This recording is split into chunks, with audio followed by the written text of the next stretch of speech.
Chers amis, bonjour, Parashat Kitissa. Comme vous le voyez ici, j'ai... comment es-tu, poisson? J'ai un poisson qui me surveille. Chodesh Adar, le mois du poisson. Un peu plus loin. Oh. Alors, nous allons parler de quelque chose d'assez intéressant, d'assez important. Comment un enseignant doit réagir dans la situation que je vais vous raconter. Shimon, qui est un bon enseignant, arrive en classe et un élève, Moshe, perturbe la classe. Shimon se lève. Moshe, assieds-toi, qu'est-ce que tu fais debout? Assieds-toi, tu n'as pas resté comme ça debout. Oh. Oui, mais Rav, je vais aller aux toilettes, etc. Mais il n'y a pas, fallait aller tout à l'heure. Non, et puis voilà que Moshe, il commence à prendre, il fait tomber son stylo, il fait comment, il commence à parler avec son voisin. Et puis Shimon, l'enseignant, il dit, écoute, tu sais quoi, tu prends tes affaires, tu sors d'ici. À la maison, le papa voit son fils qui s'excite, qui s'agite beaucoup, et on revient de l'école. Et le papa, lui, qui revient du travail, voit son fils comme ça, qui commence à traîner, à faire ce qu'il veut, et il prend Shimon, son fils, à part, il dit, écoute, regarde, il est tard, je suis fatigué, donc s'il te plaît, tu te dépêches, tu fais ce que tu dois faire, tes devoirs, tu fais tes devoirs, tu manges, et directement, tu vas au lit. Mais papa, j'ai envie de m'amuser. Il est hors de question, ça suffit, je ne veux pas revenir dessus. C'est clair, et puis le papa se met à élever la voix et à s'énerver. Alors, effectivement, il faudrait savoir comment réagir dans un cas pareil. La Torah, elle nous dit quelque chose d'assez intéressant. Elle nous dit la chose suivante. Dans le Perek Lamed Aleph, Pasuk Yutret, donc chapitre 31 et le Pasuk 18. Vaiten et Moshe, Kechalot ledaveruto.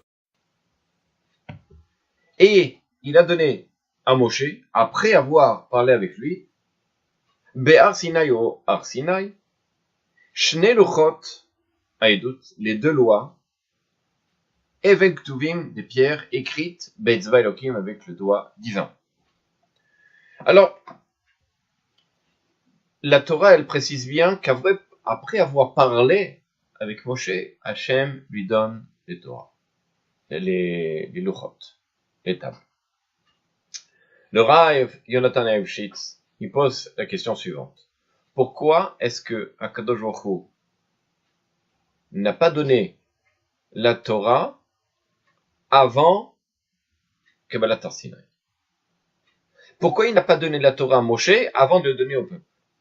Pourquoi il fallait qu'il parle avec lui avant de donner la Torah? C'est la question.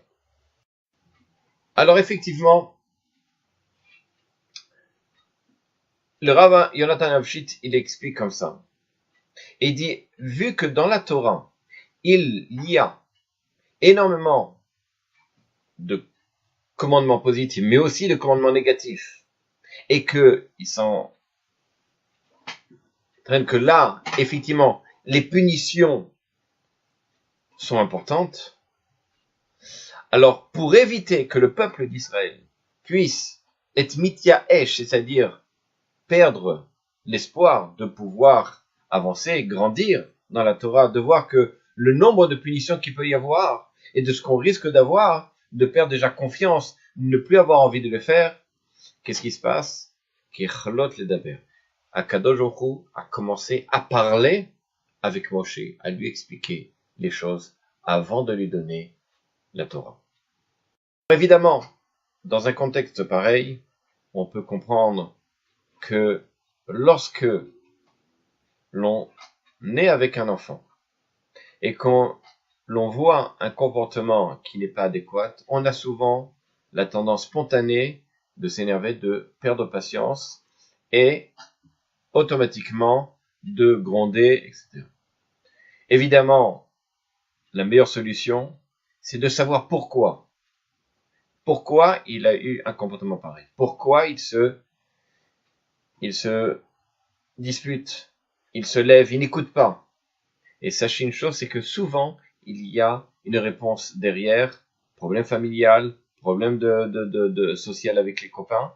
Il y a toujours quelque chose qui fait que l'enfant réagisse de façon impulsive dans une classe, qui rentre dans la classe totalement ingérable, ou dans une maison que, effectivement, la maison n'est pas. Alors, pour pouvoir essayer d'intervenir, évidemment, comme ce que nous dit le Jonathan Auschwitz, à savoir que la discussion, la compréhension de celui qui est en face, c'est-à-dire de l'enfant, de savoir pourquoi il a un comportement pareil, vous allez voir que souvent, il y a une raison derrière tout ça.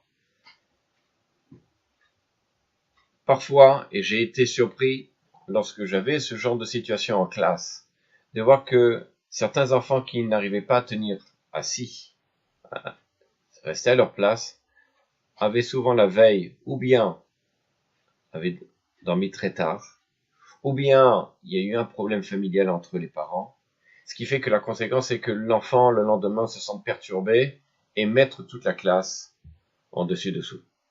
Pour y résoudre, évidemment, il s'agit de prendre l'enfant de côté et de pouvoir, n'est-ce pas, lui expliquer et entendre surtout ce qu'il a à dire et lui expliquer que ce qu'on va faire aujourd'hui, c'est pour lui et d'être un soutien pour lui. Un soutien moral, un soutien physique, peu importe. Mais lorsque l'enfant il entend une chose pareille, alors évidemment, il est prêt à être mishtatef, à participer avec le Rav, avec le papa, pour que les choses puissent prendre une autre tournure, c'est-à-dire en bien. À présent, je vous laisse, lisez bien ce qui va suivre, parce que c'est quelque chose qui est important à savoir